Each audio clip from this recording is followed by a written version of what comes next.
Hi guys, Tammy here. Today we're going to talk about Angel and Assassin, book number 5, written by K. Alex Walker. This book is a BWWM book. K. Alex Walker did a great job with this book, guys. It was good. It was amazing. So, in this book, the storyline was amazing. The backstory of Mike and Zara was amazing. The build up was amazing. Like, basically, it was like the first like 40% or so in the book. It's all of them from when they were 18 up to when they were about 27. So that was the whole half of the book. The second half of the book is 3 years later, when after he came back into her life. And it was amazing. The story flowed great. The plot flowed great. The scenes were great. The supporting characters were great on point. Everything was just there. Everything was just like pristine. Like everything was attention detailed. There was nothing missed. Everything, every I's dot and every T crossed in this book. She did a great job. I really enjoyed it. I thought this book was amazing, guys. I think you would love it. If you read book 1 through 4 already, you already know who Mike is in this book. And just by reading it, you're putting everything together. All the storylines, all the situation that he does is all good. So this book is nicknamed The Shadow because that's who Mike is. So Mike has a rough past. His parents passed away when he was 10, and he was in hiding ever since. So he had to become a shadow to protect himself from his parents' killers, right? So now he's in Henry, Kentucky, and he's living for himself. He's have a life. He's going to school. He's 18. He's separated from his other side of family that's trying to protect him because he didn't want to get too close so people could get hurt. You know what I mean?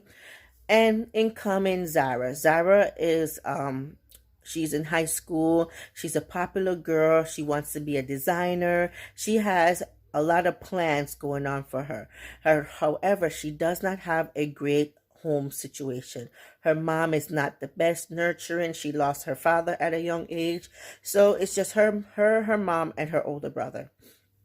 Her mom cherished the brother, but do not care about her. And it's kind of hurt because when you read the book and you read how her mother speak to her, you're like, what mother speaks to a child like this, especially a girl? That is not nice. Like, the mom, her situation just didn't sit well with me. She has some kind of disorder in some way. She had something going on.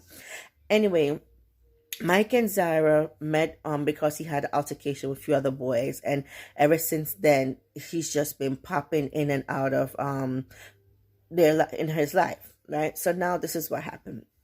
He decided to basically plant himself in her life, but as a friend, nothing more, because he knows that he couldn't have a relationship based on his past. So he planted himself into her life, and he was like, okay, this is what I'm gonna do, and this is what we're gonna do. And she's like, okay, you could do that if you teach me how to fight. And that's where they just took off. So through 18 up to 27, I would say, they have an ongoing relationship. They're very supportive of each other. They're there for each other. They're very like building a relationship through each other. They really did. They built a great bond, a great relationship, and they finally got married. And it's like, oh, okay, they got married. Their family didn't come. It's not like they weren't there. They didn't come. She did invite them, but they didn't come.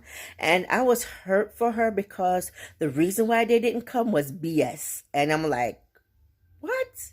Are you serious? Anyway, Mike was everything to her because basically, besides from her best friend Val and Tony and Anthony, because they call Ant, that's what they call him, Val and Ant, she had no one besides them. This was all three she had, and it was crazy. So now a situation happened that that caused Mike to get out of her life, and let me tell you, when it happened, I'm like, no, don't do it.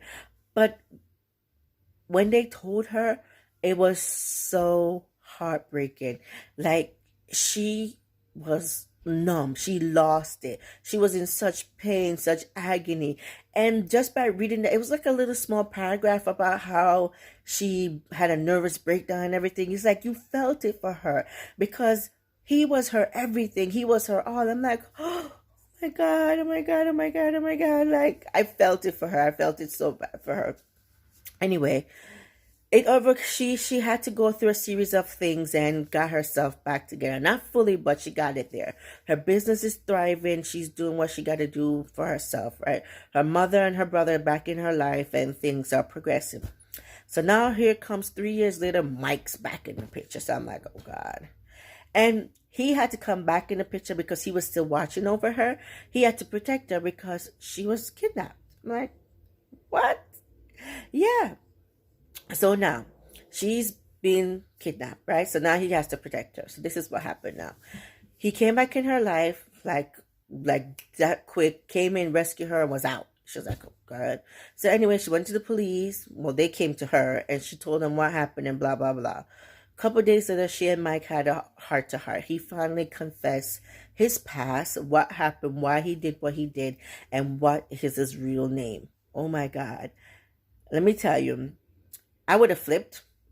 Like, you tell me all of that, I would have lost it. She was upset for a little bit, but then after she found out exactly what happened and why it happened, she forgave him. Not completely, but she did forgive him because now she wants to help him because that's just the person she is. So now they came up with a plan to get his parents' killers and protect him so he could have a free life. And that's where like everything came out. Like the situation came out, the plot, everything. It was just so good. Everything was so detail oriented. Like there was never a dull moment in this book. Not at all. Everything was on point. I love the side characters. They were there. They were supportive. They were nurturing. They were everything that they should be. You know. And it was good. We saw Julian and Des in this book. I missed them. I loved them. And, you know, I wish Gage and Giorgio was in this book because they're like a team. They formed this bond and they were there. But I should have known that Mike wasn't that forward with them. So everybody would not be in this book because in the other 4 books, I'm sorry, the other 4 guys, they were very close. They like do stuff together. Mike was like in and out, you know, and they had ideas of what was going on, but not really. So they let it be. But I really did hope that Gage and Georgia was in this book because I know if they were in the book and in the situation, the book would have been different because they would have helped him. But that's besides the point. Overall, K. Alex Walker did a great job. This book was on point. There was never a dull moment in this book. I am not going to lie. Everything was action-packed, intense. And then if it wasn't intense, it was loving, it was nurturing. It was just there. You know, it's a very good book. It's a very good bonding book between the characters and the story. So guys, check it out. It's called Angel and Assassins, Book 5, The Shadow. It's Mike's story. So check it out, guys. Tell me what you think. Bye. Thanks for watching.